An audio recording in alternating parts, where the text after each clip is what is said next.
Bismillahirrahmanirrahim. Assalamualaikum warahmatullahi wabarakatuh. Bismillah, alhamdulillah, wassalatu wassalamu ala habibillah Sayyidina Muhammad bin Abdillah wa ala alihi wa sahbihi wa mawalah. Subhanaka la ilma lana illa ma 'allamtana innaka antal alimul hakim wa la hawla wa la quwwata illa billahil aliyyil azim. Allahumma rabbi syrah lana sudurana wa yassir lana umurana wahlul 'uqdatam min alsinatina yafqahu aqwalana. Allahumma faqqihna fid din wa 'allimna at-ta'wil bi rahmatika ya rabbal alamin. Walhamdulillahi rabbil alamin. Alhamdulillah, alhamdulillah, kita bertemu lagi pada pagi ini dalam pembacaan hadis kitab Sunan Tirmizi. Hadis-hadis yang telah dikumpulkan oleh Imam Tirmizi rahimahullah di dalam kitabnya, dan kita telah tiba pada riwayat yang ke-2446. Kepada sahabat-sahabat yang inginkan terjemahan, boleh ambil daripada Telegram kuliah Umar Aziz daripada riwayat 2446. Marilah sama-sama kita perbetulkan dahulu niat kita. Moga-moga apa jua yang kita lakukan adalah kerana Allah Subhanahu wa ta'ala. Nawaitu ta'alluma wa ta'lim wa tadhakkura wa tadhkir wa naf'a wal intifa' wal ifadata wal istifada wal hatha ala tamassuki bi kitabillah wa sunnati rasulillah sallallahu alaihi wasallam والدعاء إلى الهدى والدلالة على الخير ابتغاء وجه الله ومرضاته وقربه وثوابه آمين آمين يا رب العالمين. Maka pada riwayat 2446, kata Imam Tirmizi rahimahullah, kita nak baca dulu sanad dia, baca sanad dia.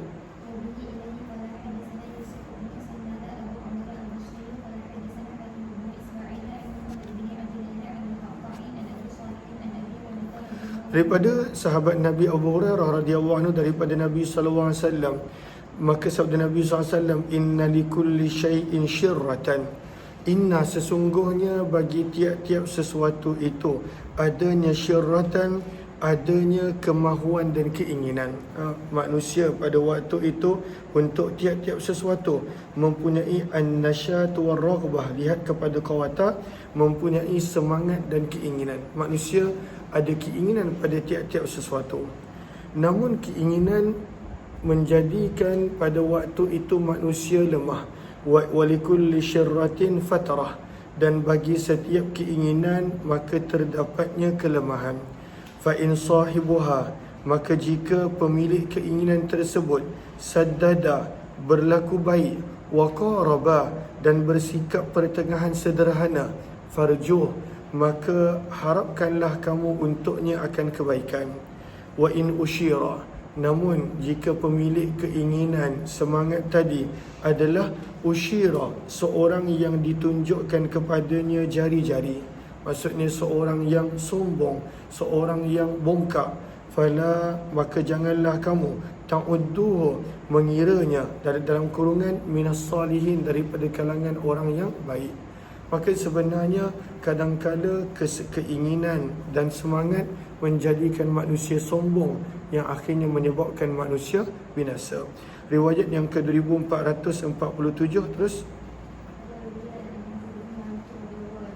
Daripada Anas bin Malik, daripada Nabi sallallahu alaihi wasallam, baginda bersabda, bihasbi imri'in minasyar, cukuplah dikira seseorang itu daripada kalangan asyar, daripada kalangan buruk dan jahat, an yusyara, bahawa ditunjuk ke arahnya, bil asabi'i, dengan jari jemari, dengan jari-jari, fi dinin, pada urusan agama ataupun urusan dunia, illa, kecuali. Tak semua begitu. Ada orang yang walaupun dalam keadaan terkenal dan masyhur, asamahullah, Allah pelihara dan jaga dia. Riwayat 2448. Maka beberapa hadis ini nak menerangkan tentang bahaya kemasyhuran, dan pada waktu itu bahaya seseorang yang terkenal, kecuali orang yang Allah pelihara dan jaga. 2448 terus.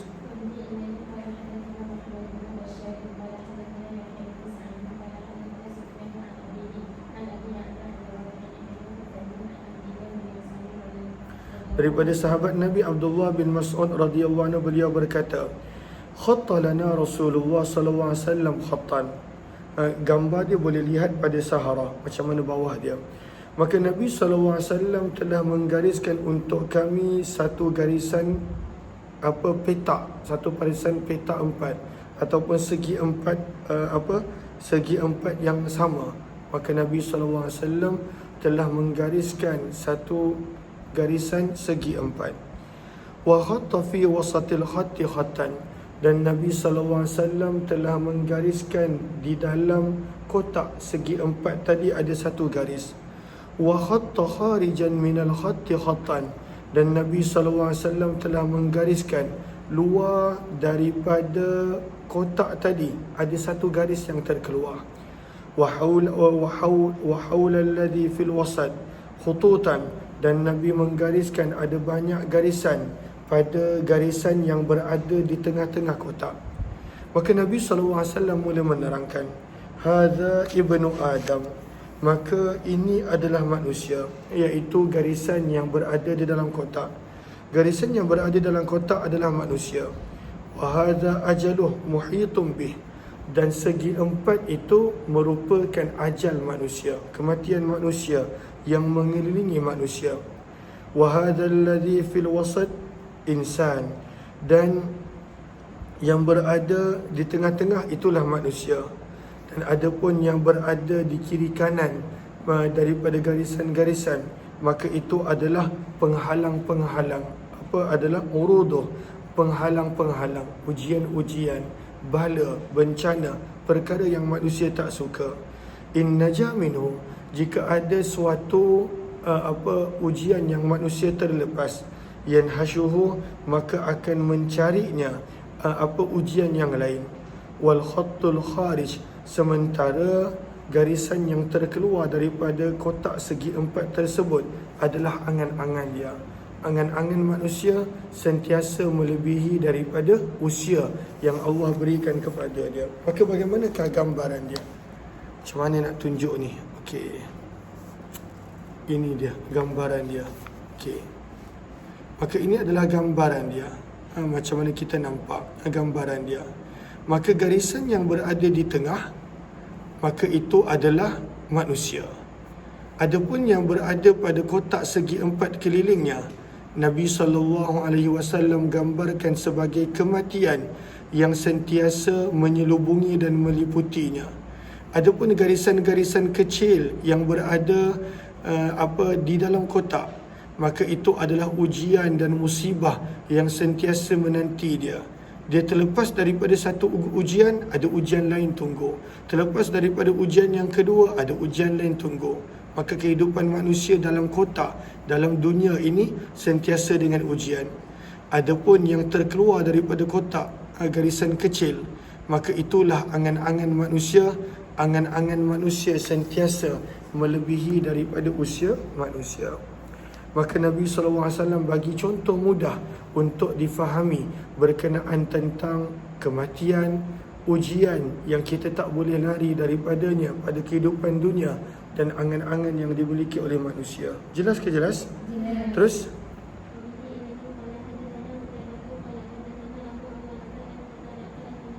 hadis ni kita dah baca, sabda Nabi SAW, yahramu banu Adam, manusia menjadi tua dalam keadaan kekal muda daripada manusia tersebut dua perkara. Al-hirsu alal mal, keinginan dan tamak untuk harta. Wal-hirsu alal umur, keinginan dan tamak untuk panjangnya usia. Riwayat 2450. Terus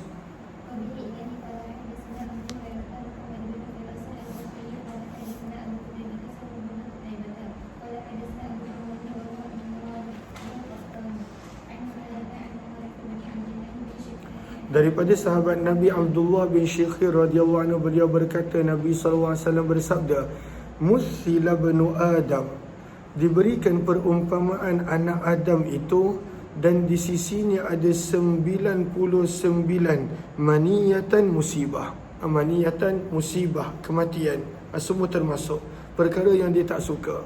Maka keliling manusia ini nak mudah faham, ada 99 musibah, termasuklah kematian. Sabda Nabi, in akhta'athul manaya, jika dia terlepas daripada beberapa ujian sekalipun. Kalaulah dia terlepas, ujian pertama dia selamat, ujian yang kedua tak kena, ujian yang ketiga dia terlepas, akhir sekali apa yang berlaku? Waqa'a fil haram. Kalaulah panjang usia dia, pasti dia akan jatuh pada usia yang tua. Dan usia yang tua pun ujian untuk manusia. Bagaimana badan dia menjadi lemah. Pada waktu itu tubuh badan dia menjadi lemah. Banyak yang pada waktu itu nikmat yang Allah tarik daripadanya. Maka inilah manusia, inilah dunia. Manusia tak boleh terlepas daripada ujian yang ada di dunia. Kalaulah dia terlepas pun, akhir sekali dia akan berjumpa dengan usia yang tua. Riwayat sebelum datangnya kematian, 2451 terus.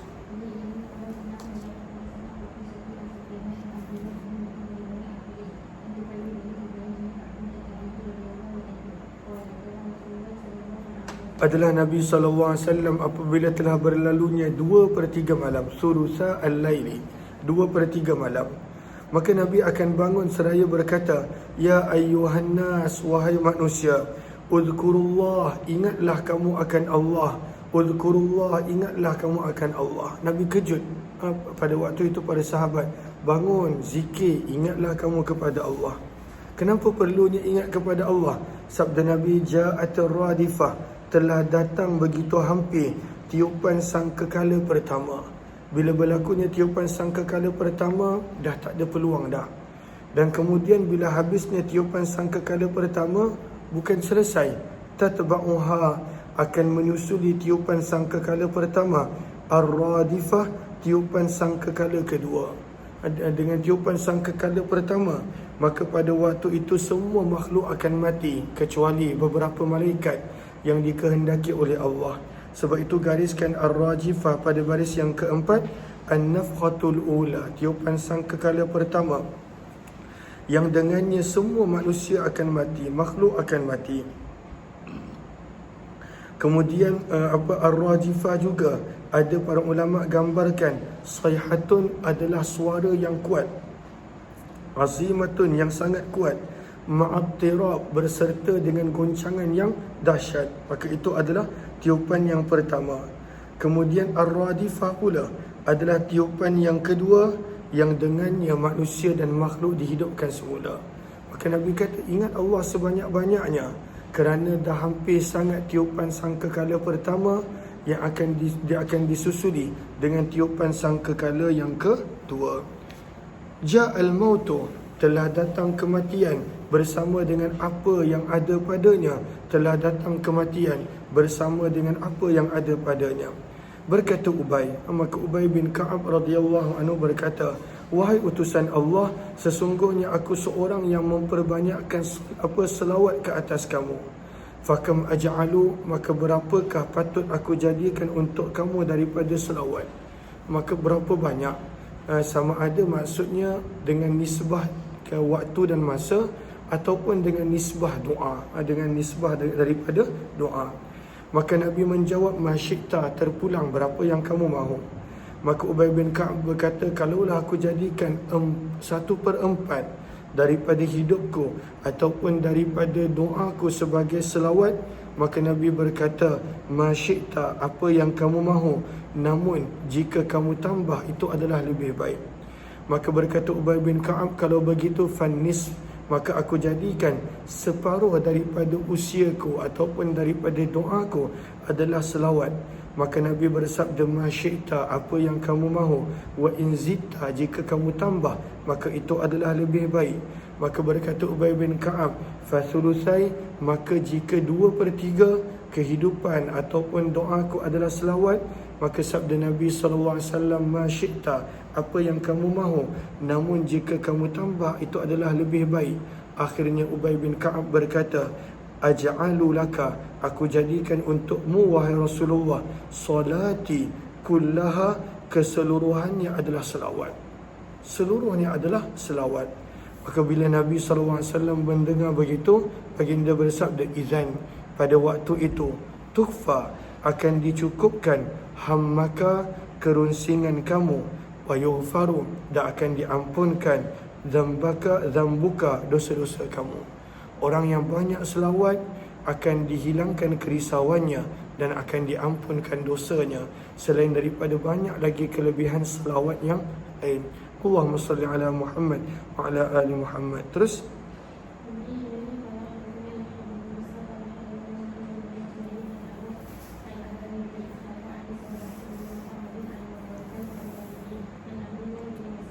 daripada Abdullah bin Mas'ud radhiyallahu anhu, beliau berkata, Nabi sallallahu alaihi wasallam bersabda, istahyu, bersifat malulah kamu daripada Allah, haqqal haya, dengan sebenar-benar malu. Maka para sahabat berkata, kami bertanya, wahai Nabi Allah, sesungguhnya kami memang bersifat malu, walhamdulillah, dan segala puji bagi Allah. Maka sabda Nabi, laisa dzaka, bukan itu yang dimaksudkan, walakinnal istihya, dan akan tetapi sifat malu daripada Allah yang sebenar-benar malu adalah, apakah dia? Yang pertama, antahfazar ra'sa, kamu menjaga kepala kamu, wama wa'a, dan apa yang dia ingat dan faham. Apa yang masuk dalam kepala kita, kita kena jaga. Yang kedua, watahfazal batan, dan kamu menjaga perut kamu, wama hawa, dan segala isi yang meliputi perut. Yang ketiga, watatadzakkaral mauta, kamu mengingati kematian, wal bilah, dan kelusuhan daripada pakaian dan apa yang kita ada. Sabda Nabi, waman aradal akhirah, barang siapa yang benar-benar menginginkan akhirat, taraka zinatad dunya, dia akan meninggalkan perhiasan dunia. Faman fa'ala dzalika, barang siapa yang buat tiga benda tadi, jaga apa yang masuk dalam kepalanya, jaga apa yang masuk dalam perutnya, ingat pada waktu itu tentang kematian, dan dia tinggalkan perhiasan dunia, 4 benda ini, maka orang yang melakukan ini, demi sesungguhnya dia benar-benar malu daripada Allah dengan sebenar-benarnya. 2453. Terus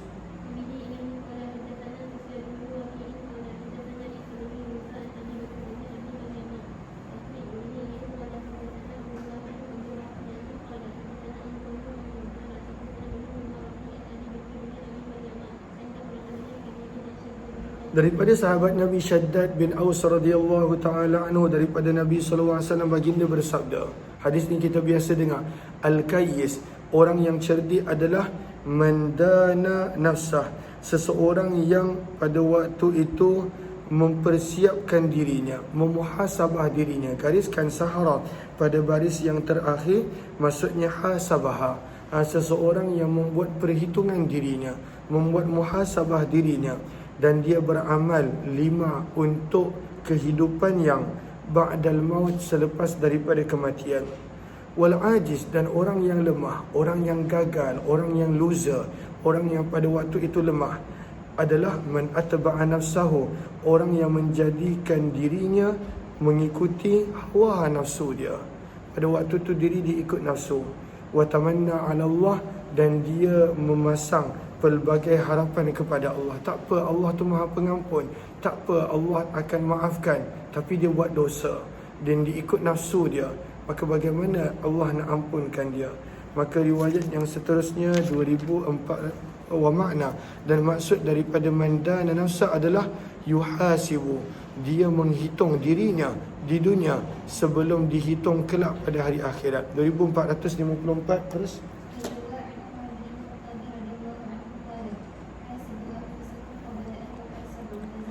hasibu, kata Umar bin Khattab, hitunglah diri kamu, hitunglah, cek balik amalan kamu sebelum daripada kamu dihitung. Watazayyanu, dan buatlah persediaan. Watazayyanu ay ista'iddu, buatlah persediaan lil ardil akbar, untuk hari pertemuan yang besar dengan Allah. Wa innama, dan hanya senya, yakhiful hisab, akan ringan perhitungan pada hari kiamat ke atas orang yang telah pun melakukan perhitungan dirinya di dunia. Sabda apa kata Umar bin Khattab, siapa yang dah hitung dirinya dekat dunia, insya-Allah akan ringan hisapnya di hari akhirat. Sebab bila dia dah hitung, dah hisap dirinya di dunia, maka dia tahu mana yang dia nak bertaubat. dia tahu mana yang patut dia tambah, dia tahu mana yang sepatutnya dia tinggalkan.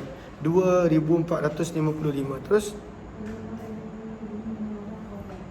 maka macam mana nak hisap diri, nak hitung amalan ini, baik dan buruk?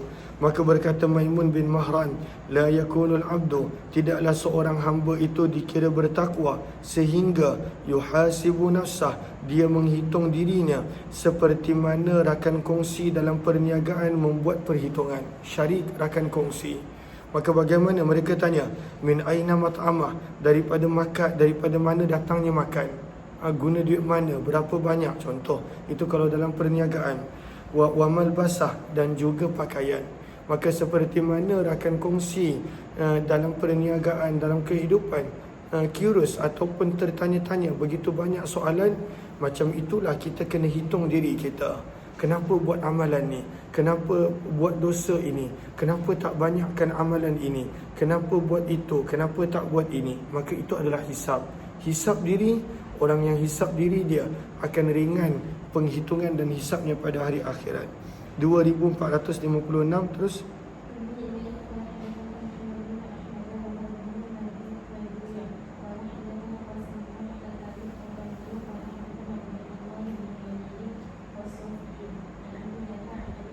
daripada Abu Sa'id radhiyallahu anhu, beliau berkata Nabi sallallahu alaihi wasallam telah masuk musallahu, ke tempat solat. Fara'a, maka Nabi telah melihat ada beberapa orang, ka'annahum, seolah-olah mereka yaktashirun, sedang gelak tawa. Nabi nampak mereka ni pada waktu tu sedang gelak tawa di dalam masjid. Maka Nabi bersabda, amma innakum, adapun sesungguhnya kamu, lau akthamtum, sekira apa kalau kamu memperbanyakkan zikra, sebutan, ingatan, hazimil ladzat, pemutus segala kelazatan, la syagalakum, maka nescaya itu akan menyibukkan kamu daripada apa yang aku nampak. Kalaulah kamu banyak ingat mati, nescaya kamu tidak akan memperbanyakkan gelak ketawa yang tak perlu. Maka sabda Nabi, fa'kthiru, perbanyakkanlah kamu daripada zikri, sebutan, hazimil ladzat, pemutus segala kelazatan. Al-maut, itulah kematian. Fa'innahu, kerana sesungguhnya tidaklah datang kepada kubur satu hari pun kecuali berbicaranya kubur. Kubur bercakap tapi manusia tak dengar. Apakah kubur berkata? Ana baitul ghurbah, akulah rumah tempat orang yang asing. Kerana kalau kita tengok orang yang asing, orang luar, bagaimana dekat dalam society ataupun dalam masyarakat kita, mereka ini pada waktu itu terasing. Mereka terasing. Maka kelak kubur adalah rumah tempat orang yang asing, bersendirian, pada waktu itu berseorangan. Ana baitul wahdah, kubur berkata aku adalah rumah tempat manusia bersendirian. Ana baitul turab, aku adalah rumah yang diperbuat daripada tanah.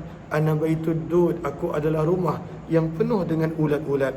Fa idza dufinal abdul mu'min, maka apabila dikebumikan seorang hamba yang beriman, maka kubur akan bercakap dengan dia waktu dia datang untuk dimasukkan ke dalam kubur. Marhaba, selamat datang, wa ahla, apa selamat datang. Ama, adapun, in kunta, adalah kamu, la ahabba, orang yang paling aku sayang dan cinta, mayyamshi, daripada manusia yang berjalan di belakangku ataupun di atasku. Fa'idh wulituka, maka apabila kamu diserahkan kepadaku, al-yawma, pada hari ini, wasirta, dan menjadi kamu ataupun datangnya kamu kepadaku, fasatara, maka lihatlah kamu, sani'i, layanan aku dengan kamu, fayattasi'u, maka menjadi luas kubur, lahu, untuk orang ini, madda basarih, sejauh mata dia memandang.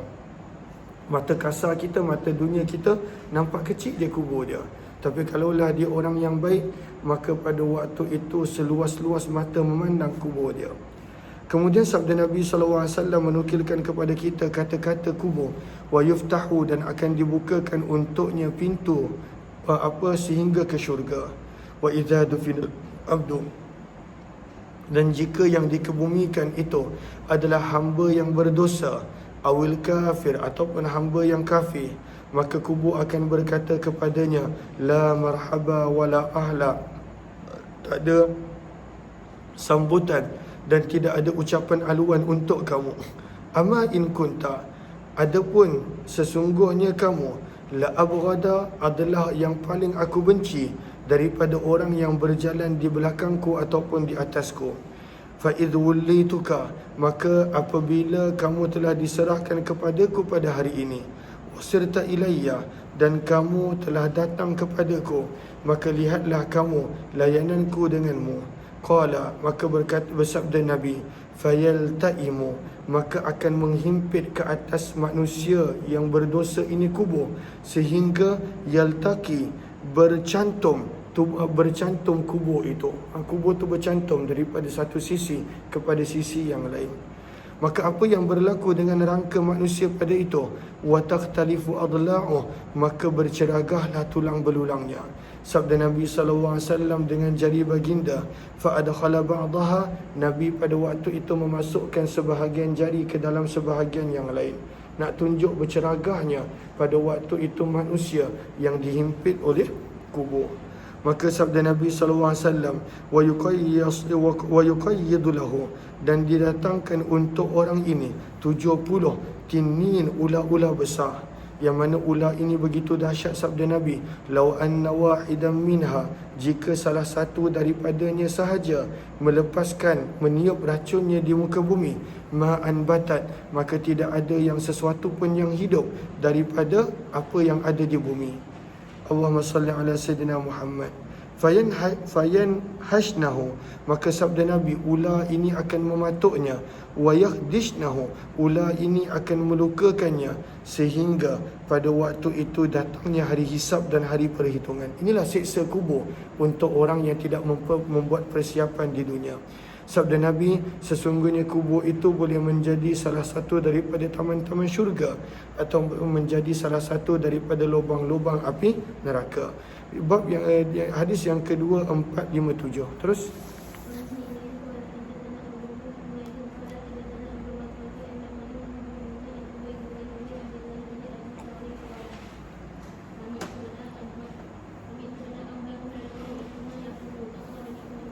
Umar bin Khattab telah mengkhabarkan kepada Abdullah bin Abbas, beliau berkata, aku telah masuk bertemu dengan Nabi SAW.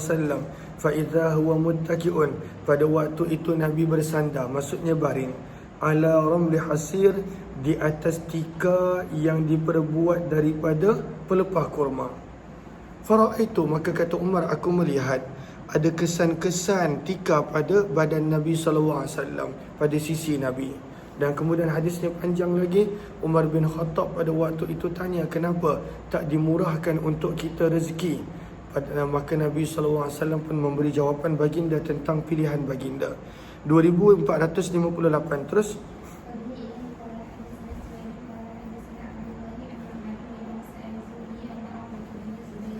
berkenaan tentang kesusahan yang dihadapi oleh para sahabat, maka daripada Amr bin Auf radhiyallahu anhu, dan beliau adalah halif, seseorang yang ada perjanjian dengan Banu Amir bin Lu'ay, wa kana syahida Badran, dan beliau termasuk daripada sahabat Badar. Amr bin Auf bersama dengan Nabi SAW, beliau mengkhabarkan sesungguhnya Nabi SAW telah mengutuskan Abu Ubaidah ibn al-Jarrah radhiyallahu anhu untuk satu ekspedisi. Maka Abu Ubaidah telah datang daripada Bahrain. Maka para sahabat Ansar telah mendengar kedatangan Abu Ubaidah yang membawa harta yang banyak. Bukanlah sebelum ni mereka tak solat, tapi sebelum ini mereka solat dekat kampung-kampung mereka, dekat masjid-masjid yang kecil dalam qaryah mereka. Tapi bila dengar Abu Ubaidah balik, mereka semua berpakat datang ke Masjid Nabawi. Allahumma salli fawafau, maka mereka semua datang untuk solat subuh bersama dengan Nabi SAW. Bila telah selesai solat, Nabi insarafa, bila telah selesai solat, fata'arradu, maka Nabi telah menghadap kepada mereka, fatabassama, dan Nabi tersenyum ketika mana melihat mereka. Kemudian sabda Nabi, azunnukum, aku mengira, sami'tum, kamu telah mendengar bahawa Abu Ubaidah ibn al-Jarrah telah pulang dengan membawa sesuatu harta. Mereka pun menjawab, bahkan wahai utusan Allah. Maka sabda Nabi, fa'abshiru, bergembiralah kamu, wa ammilu, dan berharaplah kamu, wa ammilu ay warju, berharaplah kamu, ma yasurrukum, apa yang menggembirakan kamu. Maka demi Allah, tidaklah kefakiran itu yang aku takutkan ke atas kamu. Akan tetapi aku takutkan ke atas kamu bahawa dihamparkan dunia untuk kamu, diluaskan dunia, dibagi dunia yang banyak, seperti mana telah diberikan kepada orang-orang sebelum kamu. Fatanafasuha, dan bila banyaknya dunia, maka kamu akan berlumba-lumba untuk mendapatkannya, seperti mana orang-orang terdahulu buat, maka binasalah kamu dan seperti mana binasanya mereka. Maka Nabi bagi pesanan bahawa keadaan susah bukan yang ditakutkan, tetapi keadaan banyaknya harta itu yang ditakutkan untuk umat ini. 2459. Terus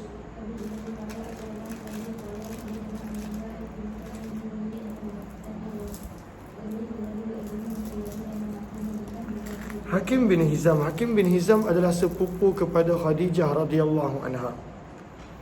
Maka Hakim bin Hizam, Allahumma salli ala sayyidina Muhammad, dia telah berkata, Sa'altu Rasulullah, aku telah meminta Nabi SAW. Para sahabat sebahagiannya ada yang suka meminta kepada Nabi SAW kerana mereka susah ataupun mereka ada keperluan untuk dipenuhi. Fa'atani, maka Nabi pun bagi, sebab beliau pun adalah sepupu Khadijah. Summa sa'altu, maka Hakim bin Hizam kata, aku minta lagi. Fa'atani, Nabi bagi. Dan itulah yang berlaku banyak kali. Akhirnya Nabi SAW tegur, Ya Hakim, Ya Hakim, wahai Hakim, inna hadzal mal, sesungguhnya harta-harta ini, khadiratun, cantik pada pandangan mata, hulwatun, ianya manis pada rasa. Semua orang kebanyakannya suka akan dunia. Maka sabda Nabi, faman, maka barang siapa, akhadahu, yang mengambil harta, bisakhawati nafsin, dengan kedermawanan hati. Maksudnya banyak maksud kedermawanan hati. Dia tak meminta-minta, dia pada waktu itu tak memaksa-maksa dan sebagainya. Maka barang siapa yang mengambil harta dengan hati yang dermawan, dia tak meminta-minta, tak memaksa-maksa dan sebagainya, maka akan diberkati untuknya pada harta tersebut. Waman akhadahu, namun Nabi ingatkan, barang siapa yang mengambil harta bi isyrafi nafsin, dengan ketamakan hati. Isyraf, dia tamak, dia sombong, segala sifat yang tak elok, maka sabda Nabi, tidak akan diberkati untuknya pada harta tersebut. Wakana, dan adalah dia menjadi seperti seseorang yang makan dan tak kenyang-kenyang. Ini adalah penyakit sebenarnya, makan tak kenyang-kenyang. Kita boleh lihat kepada Sahara, ianya adalah orang yang mengambil harta dengan ketamakan adalah seperti orang yang ditimpa penyakit al-ju'ul kadhib, dan juga dinamakan al-ju'ul kalb. Maksudnya adalah kelaparan anjing, makan tak kenyang, makan tak kenyang, makan tak kenyang. Maka sabda Nabi, dunia begitu wahai Hakim, bahawa kamu takkan berhenti meminta kalaulah kamu pada waktu itu tidak berhenti sekarang. Kemudian Nabi ingatkan Hakim, wal yadul ulya, tangan yang di atas yang memberi itu lebih baik daripada tangan yang di bawah yang menadah. Maka Hakim bila dengar apa pesanan Nabi, dia pun tersedar. Maka berkata Hakim, apa kata dia? Wahai utusan Allah, demi zat yang mengutuskanku dengan kebenaran, la arza'u. Apa maksud arza'u?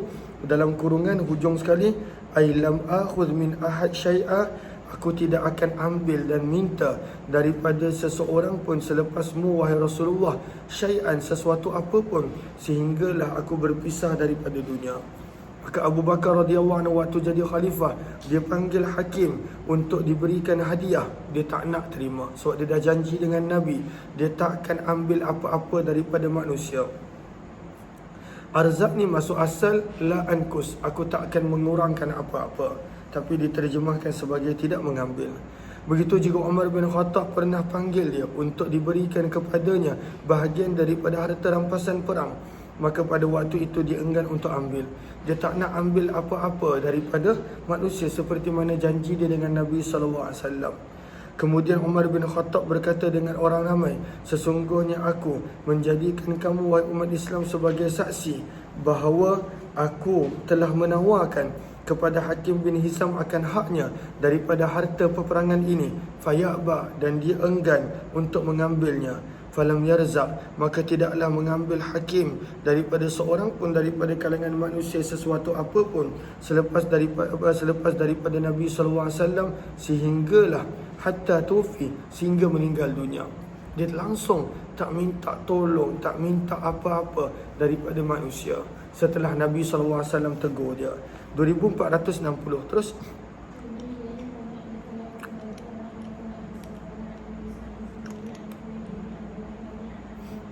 daripada Abdul Rahman bin Auf, hadis yang atas tadi 2458, Amr bin Auf, ini sahabat yang terkenal, Abdul Rahman bin Auf.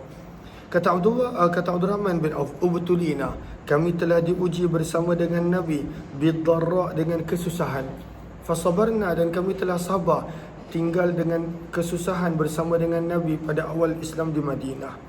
Kemudian kata Abdul Rahman, kemudian kami telah diuji selepas baginda bisarra, dengan kesenangan, falam nasbir, dan pada waktu itu kami tak mampu bersabar.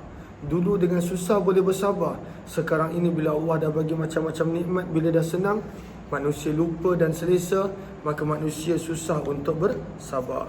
Terus riwayat yang ke 2461. Terus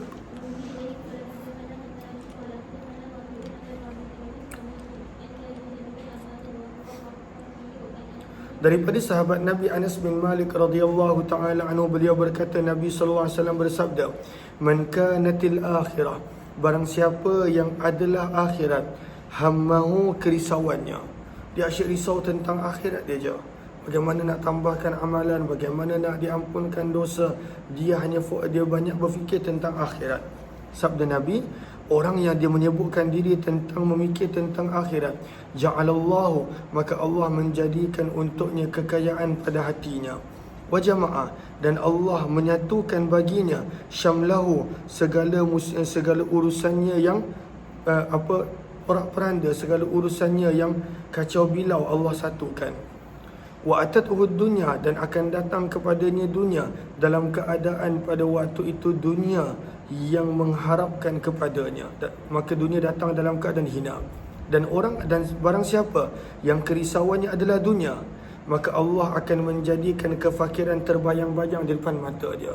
Orang yang tujuan dia, matlabatnya dunia semata-mata, maka pada waktu itu kefakiran akan terbayang-bayang di depan matanya.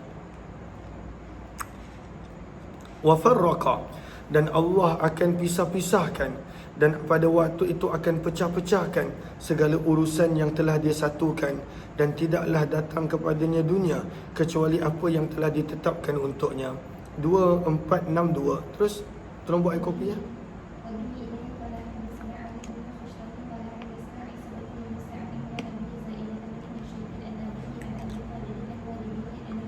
Daripada Abu Hurairah radhiyallahu anhu, daripada Nabi SAW, baginda bersabda, sesungguhnya Allah telah berfirman, ya bani Adam, hadis ni dahsyat, wahai manusia, tafarraq, lapangkanlah masa sibukmu. Tafarraq memberi maksud lapangkanlah masa sibukmu, li'ibadati, untuk beribadah kepadaku, amla'u, aku akan penuhkan hatimu, ghina, dengan kekayaan, wa asudda, dan aku akan tutup pintu kefakiran.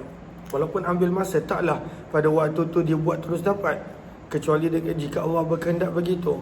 Maka Allah menyuruh kita melapangkan masa untuk ibadah, Allah akan cukupkan keperluan. Wa illa taf'al, dan jika kamu tidak melakukannya, maka akan aku penuhkan di hadapan kamu dengan kesibukan, dan aku tidak akan tutup kefakiranmu. Riwayat yang ke 2463. Terus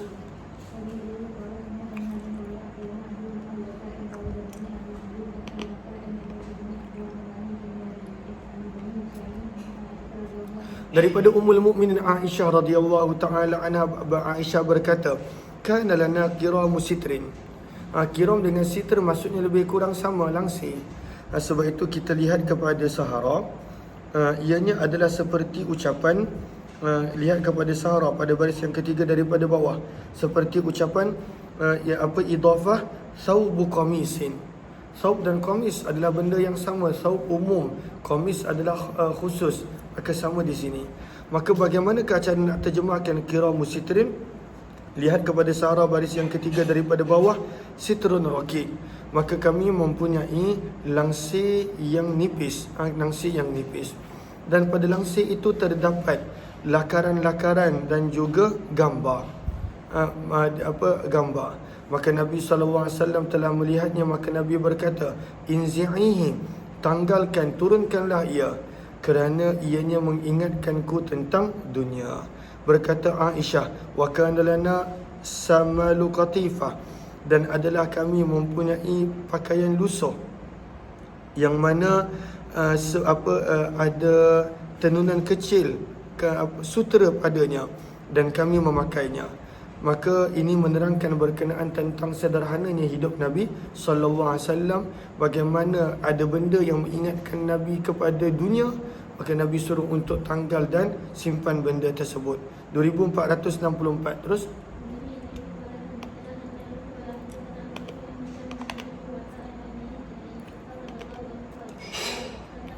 kata Aisyah radhiyallahu ta'ala anha, adalah bantal yang digunakan untuk Nabi berbaring di atasnya. Min adam, diperbuat daripada kulit.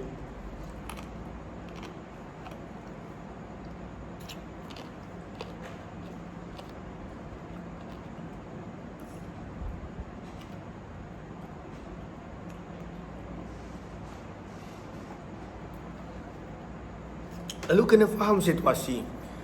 Orang dulu, maka pakaian susahnya adalah kulit. Sebab zaman dulu kambing didapati dengan banyak dan mudah untuk menyamak.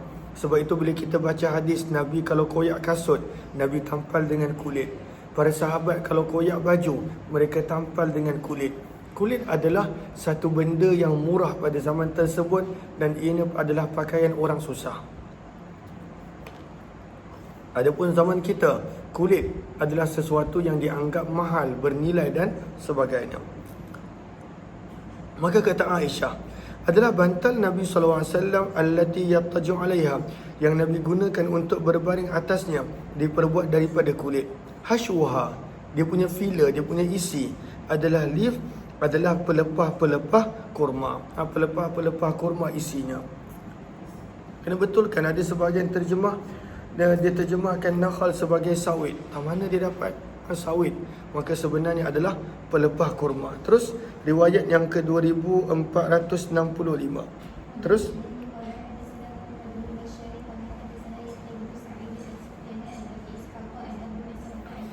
daripada Aisyah radhiyallahu ta'ala, sesungguhnya mereka telah menyembelih seekor kambing. Maka Nabi SAW bertanya kepada Ummahatul Mukminin, ma baqiya minha, apakah yang tinggal daripada kambing? Maka menjawab Aisyah, ma baqiya minha illa katifuha, dah habis dah wahai Rasulullah, tidaklah yang berbaki kecuali hanya katifuha, hanya pada waktu itu bahagian leher ataupun bahagian bahu daripada kambing. Dan pada waktu itu Ummahatul Mukminin bagi Allahumma salli ala sayyidina Muhammad daging kambing kepada jiran, orang lain dan sebagainya. Maka Nabi kata tak, yang sebenarnya yang berbaki bukan yang belum dijamah, yang belum dibagi. Yang berbaki sebenarnya adalah yang kita dah sedekah dan bagi. Itu yang baki, itu yang kekal, kerana telah dicatat oleh Allah. Maka sabda Nabi, baqiya kulluha, sebenarnya yang berbaki adalah semua yang telah disedekahkan, kecuali bahagian leher yang masih lagi tinggal. Riwayat 2466. Terus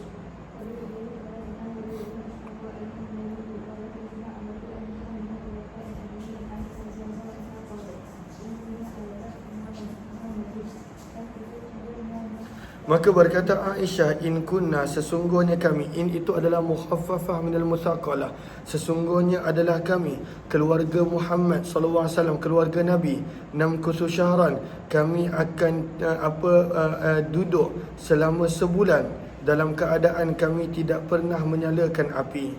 In huwa, tidaklah makanan kami kecuali hanya air dan kurma. Sebulan tak masak kerana tak ada apa-apa benda nak masak. Ini kehidupan keluarga Nabi. 2467. Terus, terima kasih.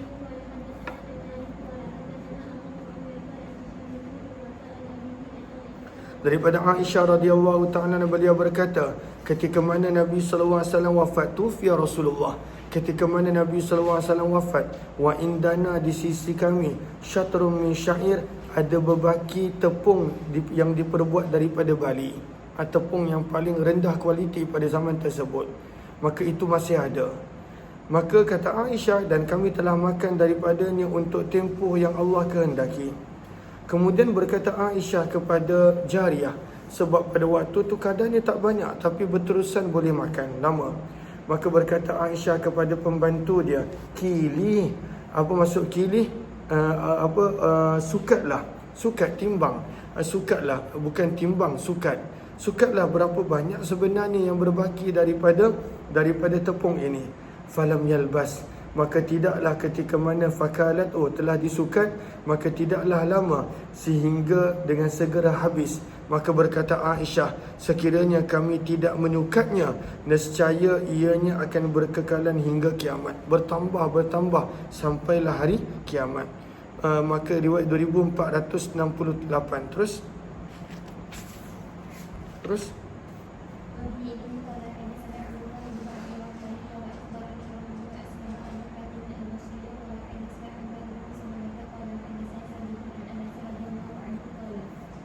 daripada Anas radhiyallahu ta'ala, beliau berkata, Nabi SAW bersabda, laqad ukhiftu, aku telah ditakutkan kerana agama Allah, ma lam yukhafu ahad wa ma yukhafu ahad, dan tidak ada seorang pun yang pernah ditakut, diugut sepertiku. Walaqad uzitu, dan sesungguhnya aku telah disakiti pada agama Allah, walam yu'za, dan tidak pernah disakiti seorang pun seperti aku. Nabi yang paling teruk diuji sallallahu alaihi wasallam. Walaqad atat alayya, sabda Nabi, dan sesungguhnya telah datang kepadaku 30 hari daripada siang dan malam, dan tidak ada untukku dan Bilal pembantu aku kecuali hanya sedikit makanan yang boleh diletakkan di bawah daripada ketiak. Maksudnya ada makanan sedikit, kalaulah letak bawah ketiak pun tak nampak apa-apa. Sedikitnya makanan yang ada dan sederhananya kehidupan Nabi SAW. Terus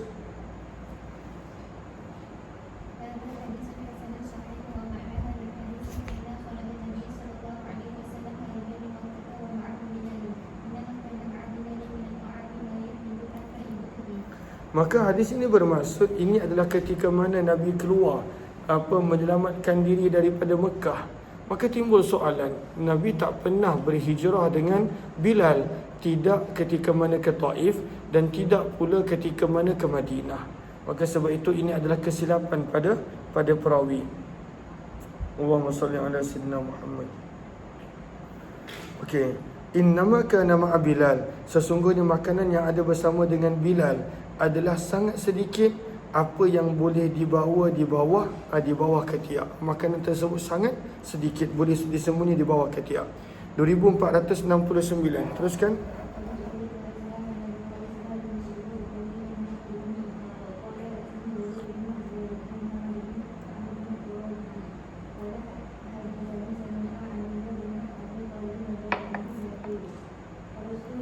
Maka Ali bin Abi Talib radhiyallahu anhu berkata, aku telah keluar fi yaumin syatin, pada satu hari yang sejuk, min baiti Rasulillah, daripada rumah Nabi.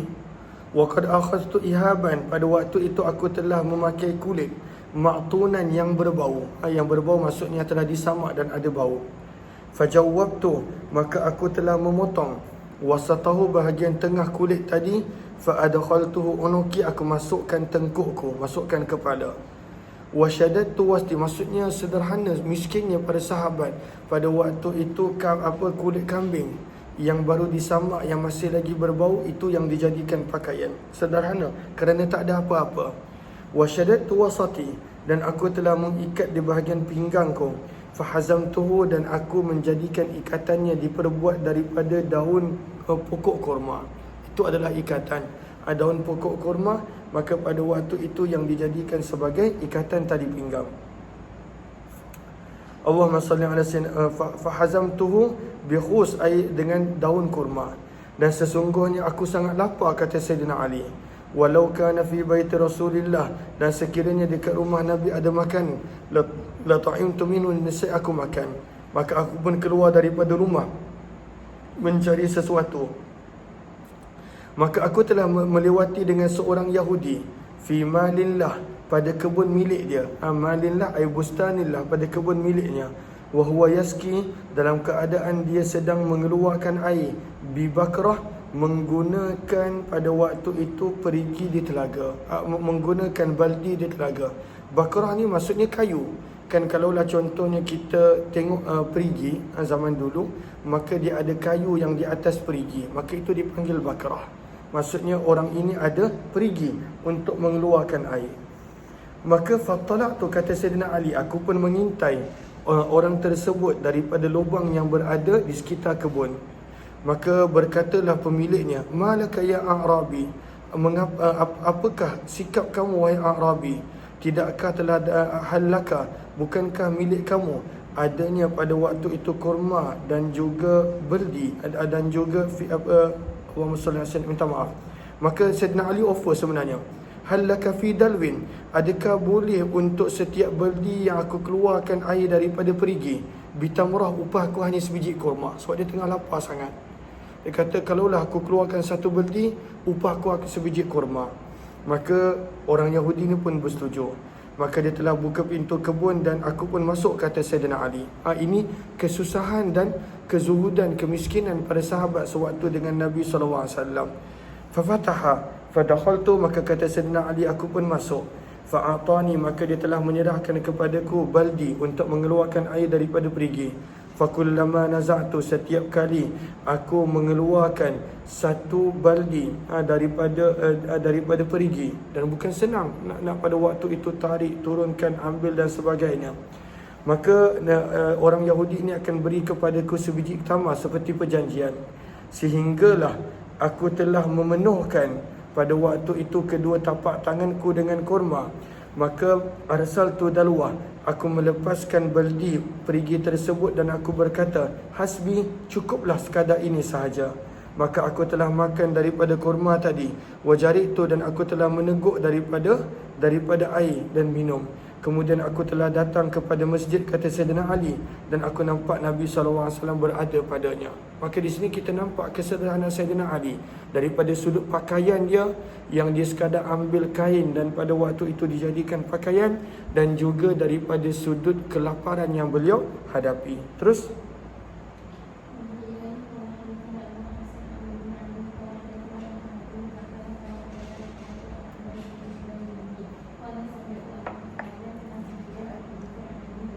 daripada Abu Hurairah radhiyallahu taala anhu, sesungguhnya mereka telah ditimpa dengan kelaparan, maka Nabi SAW telah berikan kepada mereka untuk makan satu hari tamrah sebiji kurma. Ini kesusahan yang dihadapi oleh para sahabat di awal Islam. Terus 2471,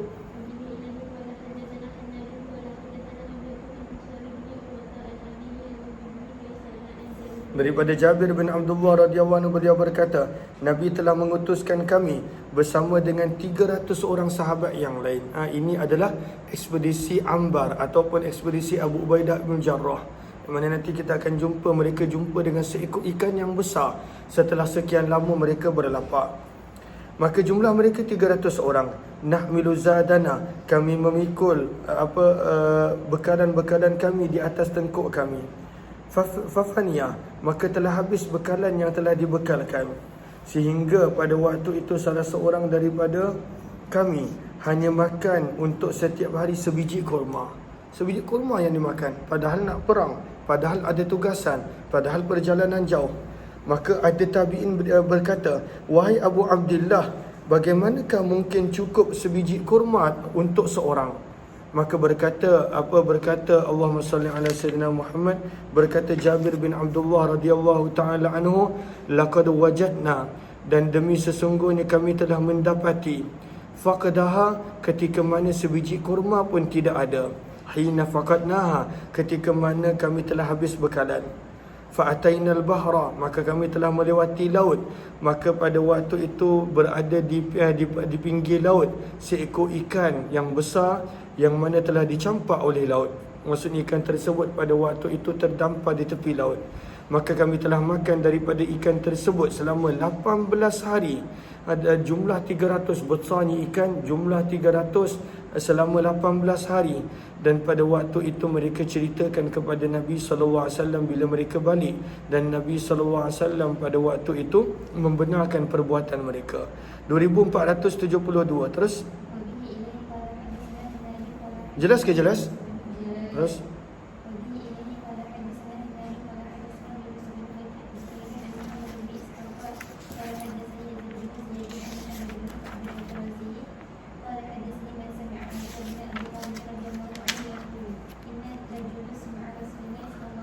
Allahumma salli ala sayyidina Muhammad. Ini kisah Mus'ab bin Umair. Kisah Mus'ab bin Umair. Mus'ab bin Umair ni sebelum Islam kaya sangat.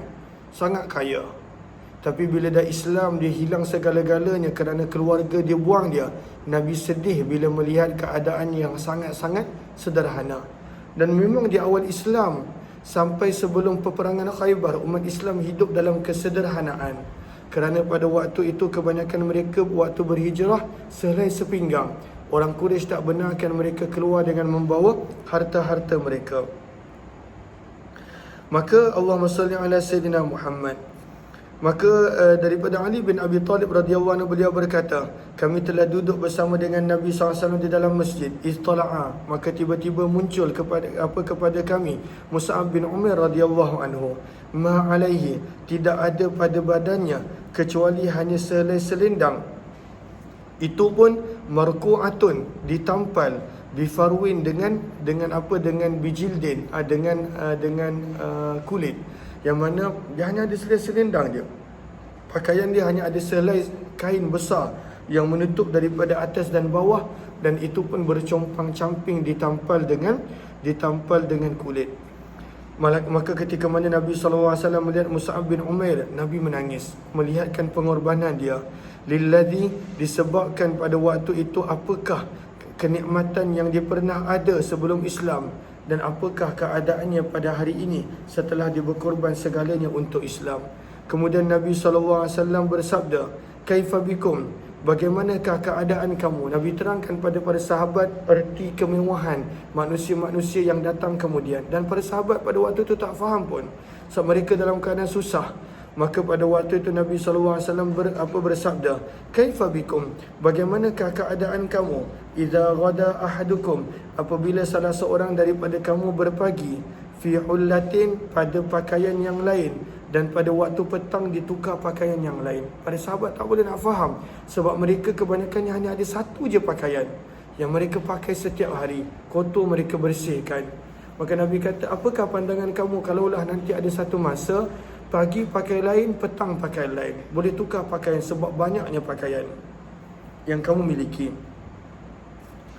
Wa wudi'at baina yadayhi suhfah, dan diletakkan di hadapan pada waktu itu hidangan yang berbeza. Diletakkan satu hidangan, kemudian diangkat, letakkan hidangan yang lain, diangkat. Macam dalam pada waktu itu restoran, bagaimana cara hidangan mereka. Maka Nabi terangkan pada para sahabat. Para sahabat tak boleh nak faham, sebab pada waktu itu mereka nak makan pun tidak ada makan dan tidak cukup makan.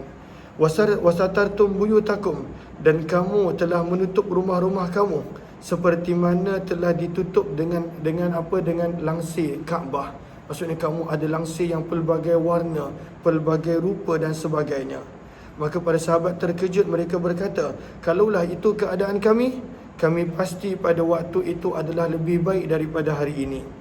Maka Allahumma salli ala sayyidina Muhammad, natafarraq lil ibadah, kami boleh meluangkan masa lebih banyak untuk ibadah, wa nukfa, dan kami boleh dicukupkan segala keperluan kami. Maka sabda Nabi SAW, tak, kamu rasa itu lebih baik? Tidak.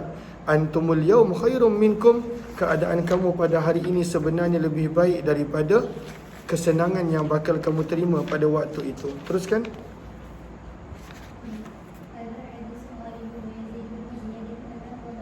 Ni 2473 macam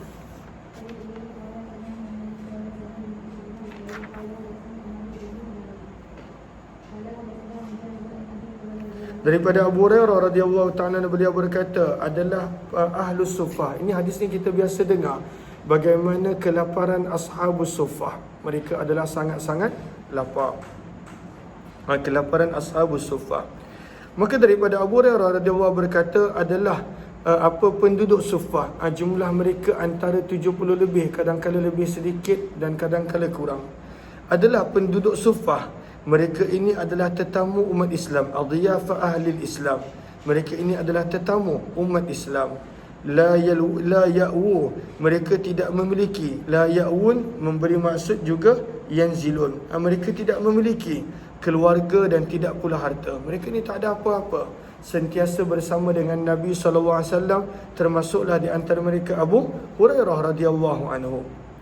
Wallahi, kata Abu Hurairah, demi Allah, zat yang tidak ada Tuhan selain daripadanya, in kuntu la'atamidu bikabidi, sesungguhnya adalah aku ingin untuk Allahumma salli ala Sayyidina Muhammad, ingin untuk berbaring bikabidi, dengan badanku di atas tanah kerana tersangat-sangat lapar. Pada waktu tu dia nak baring je kerana pada waktu itu tersangat-sangat lapar, tak mampu nak bergerak.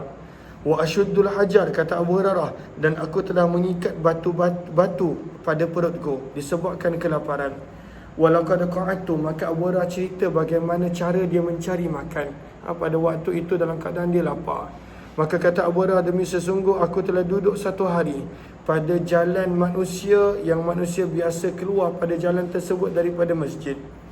Maka Abu Bakar telah melewati aku buat bertanya kepada Abu Bakar tentang beberapa ayat daripada Al-Quran. Tidaklah aku bertanya illa liyastatbi'ani, kecuali pada waktu itu untuk supaya Abu Bakar mengajakku balik ke rumah dan menghidangkan aku makan. Maka dia tanya supaya Abu Bakar kata, ish, macam susah je ni, okey jom balik rumah kita makan sekali. Itu adalah style Abu Hurairah radhiyallahu anhu. Famarra, maka Abu Bakar melewati dan tak ajak pun. Kemudian datangnya Umar bin Khattab, aku pun bertanya kepadanya tentang ayat daripada Al-Quran. Tidaklah aku tanya illa kecuali liyastatbi'ani, supaya Umar bin Khattab mengajakku balik ke rumah. Sehinggalah pada waktu itu Umar bin Khattab melewati dan dia tak buat apa-apa. Kemudian telah melewati Nabi SAW dan Nabi senyum ketika mana melihatku. Nabi faham kenapa Abu Hurairah buat apa yang beliau buat bersama dengan Abu Bakar dan Umar. Maka Nabi berkata, Abu Hurairah, aku pun berkata, labbaik ya Rasulullah. Maka sabda Nabi SAW, ilhaq, pergilah, panggil Allahumma salli ala Sayyidina Muhammad, pergilah panggil pada waktu itu, minta maaf, ilhaq. Nabi kata dengan Abu Hurairah, jom. Wa mata, maka mereka pun pada waktu itu meneruskan perjalanan. Maka fattaba'tu, Abu Hurairah pun ikut Nabi SAW dan masuk ke rumah Nabi. Fasta'zantu, aku minta izin untuk masuk ke rumah Nabi dan Nabi izinkan. Fawajada qadahan, maka dekat dalam rumah Nabi pada waktu itu ada satu bekas minuman susu. Tak banyak mana pun satu bekas. Maka Nabi SAW bertanya kepada para isteri baginda, daripada mana datangnya susu ini? Mereka pun menjawab, telah menghadiahkannya orang fulan bin fulan. Maka Nabi pun berkata kepada Abu Hurairah, wahai Abu Hurairah, pergilah panggil penduduk Suffah, ashabus Suffah. Pergi panggil mereka. Fad'uhum, panggil mereka. Maka kata Abu Hurairah, dan mereka ini adalah tetamu orang Islam. La ya'un, mereka tak ada tempat tinggal, tak ada harta. Apabila idza atathu sadaqah, bila Nabi SAW dapat sesuatu, maka Nabi akan berikan kepada mereka.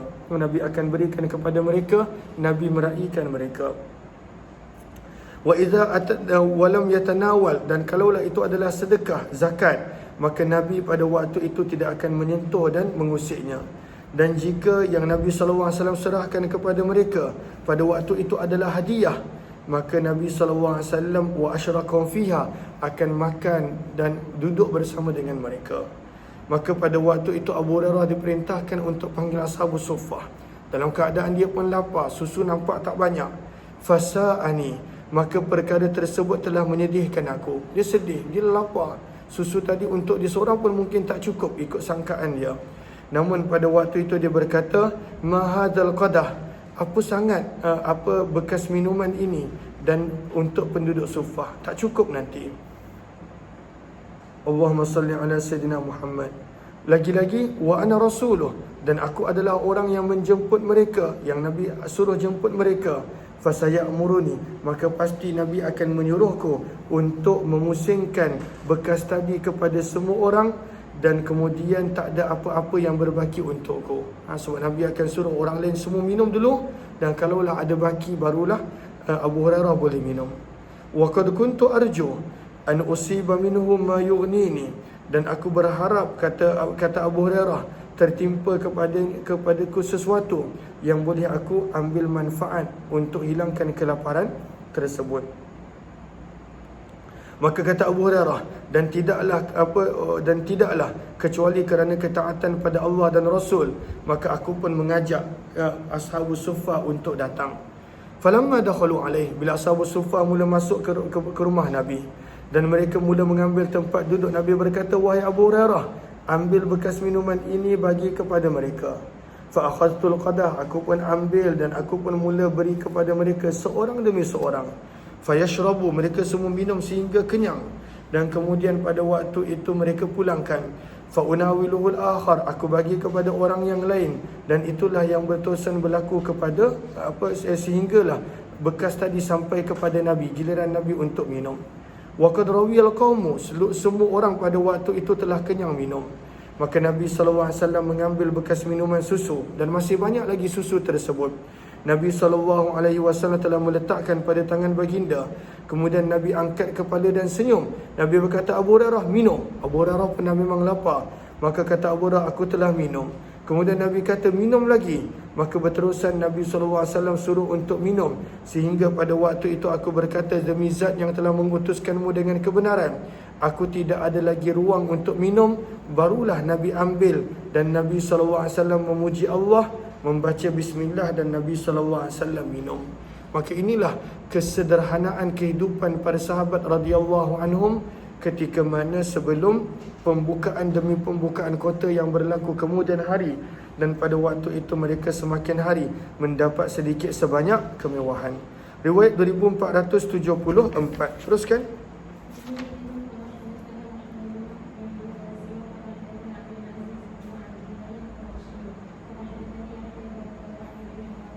Daripada sahabat Nabi Abdullah bin Umar radhiyallahu anhu, beliau berkata, tajasya'a, telah bersendawa seorang lelaki di sisi Nabi.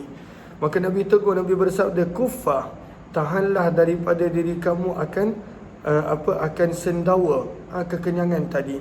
Kenapa? Sabda Nabi SAW, fa inna aktsarahum shib'an, kerana sesungguhnya kebanyakan daripada manusia yang telah kenyang di dunia, mereka itulah yang akan lapar pada hari kiamat. Maka Nabi kata, tahan, jangan pada waktu itu sendawa terlalu banyak tanpa perlu, kerana orang yang terlalu kenyang dekat dunia, akhirat nanti pada waktu itu akan menghadapi kelaparan. 2475. Teruskan.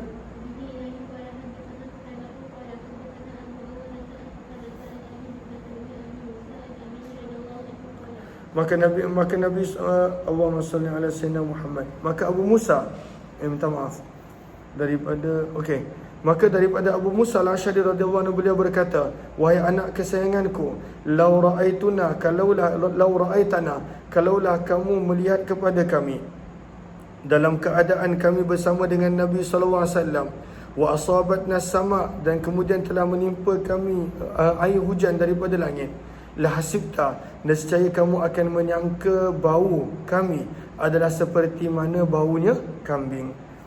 Waktu itu para sahabat sangat susah. Mereka hanya pakai kulit binatang yang telah disamak sebagai pakaian mereka, seperti mana yang Sayyidina Ali tunjukkan pada riwayat yang Allahumma salli ala Sayyidina Muhammad, riwayat yang sebelum ini, riwayat yang ke 2469. Maka pada waktu itu sederhananya mereka, apa yang mereka jumpa itu yang mereka pakai, radhiyallahu ta'ala anhum. Maka bila hujan, maka pada waktu itu berbau pakaian yang mereka pakai disebabkan terkena dengan hujan. Terus.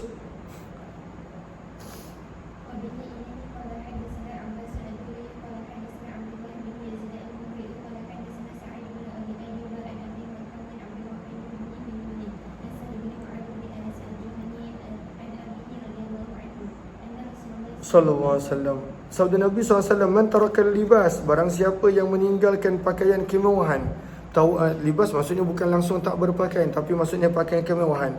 Tawadu'an, semata-mata tawaduk kerana Allah. Wa huwa yaqdiru alaih, dalam keadaan dia mampu untuk pakai.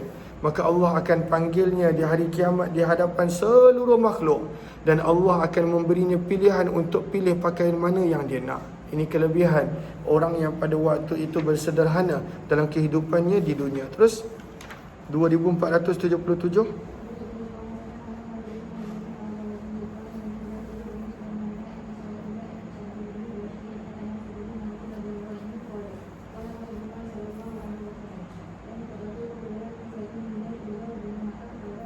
Maka daripada Anas, beberapa hadis yang bakal kita baca ini berkenaan tentang membina binaan yang tak perlu.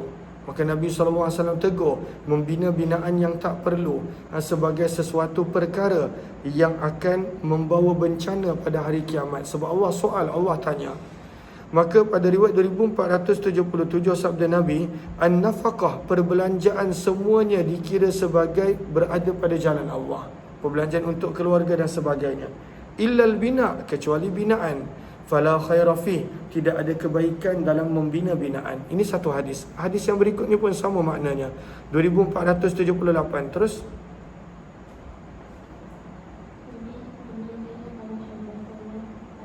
sekali satu nafas, cepat baca lancar.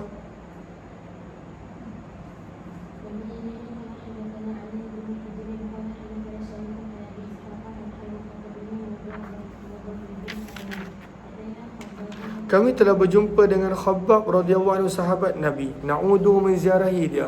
Dan Khabbab ini orang yang pernah ada sakit yang teruk sehingga iktawa, dia telah berubat menggunakan besi panas sebanyak 7 kali, menggambarkan ujian dia yang berat. Sampai 7 kali pernah dicekup besi panas pada tubuh badannya sebagai salah satu rawatan yang terakhir pada zaman tersebut. Maka beliau berkata, laqad tatawala, dan sesungguhnya telah berpanjangan penyakitku. Dan kalaulah tidak kerana Nabi SAW pernah bersabda, janganlah menginginkan kematian, latamanna itu, kalaulah bukan kerana Nabi larang, nescaya aku menginginkan kematian. Sebab terlalu besar, berat ujian yang dia alami. Kemudian berkata Khabbab, yu'jarur rajul, diberikan pahala kepada seseorang itu pada perbelanjaannya, kecuali perbelanjaan yang berkaitan dengan tanah. Apakah maksud perbelanjaan berkaitan dengan tanah? Iaitu perbelanjaan untuk membina sesuatu binaan dan sebagainya. 2479. Terus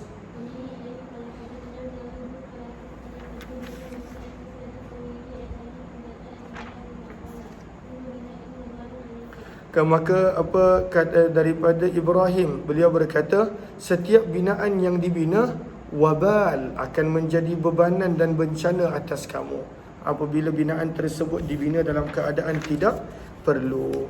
Riwayat 2480 kita baca kemudian. Dia pun tak sihat lagi Okey. Tapi dia join live ni. Okey, tak apa. Kita sambung esok jam 9 pagi. Kita baca sikit setengah jam, 9 pagi. Okey, kita sambung esok. Dah 1:30, maka boleh berehat.